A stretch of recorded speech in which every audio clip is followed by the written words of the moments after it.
India TV 9 news Maharashtra. Solapur Pune राष्ट्रीय महामार्गावरील अपघाताचे प्रमाण दिवसेंदिवस वाढत आहे.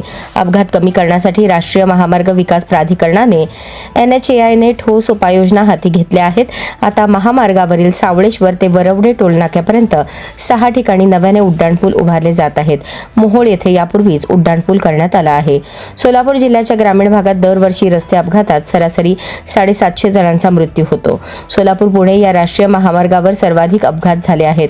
सर्व्हिस रोड गावापासून दूर असल्याने वाहन चालक विरुद्ध दिशेने ये जा करतात.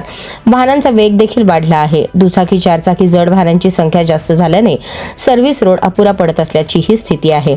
महामार्ग तयार करताना यावेळी वाहनांची वर्दळ आता आहे तेवढी नव्हती.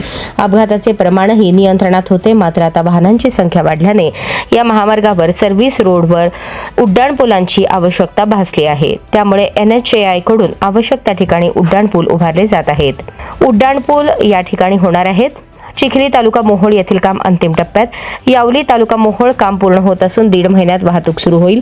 अर्जुनसोंड तालुका मोहोळ येथील एका बाजूचा सर्व्हिस रोड पूर्ण, बाकीच्या कामाला 11 महिने लागणार. शेटफळ तालुका मोहोळ येथील उड्डाणपुलाचे काम सुरू, 3 महिन्यात काम पूर्ण होईल. सावळेश्वर तालुका मोहोळ येथे उड्डाणपूल होणार असून 1 वर्षात काम पूर्ण होईल.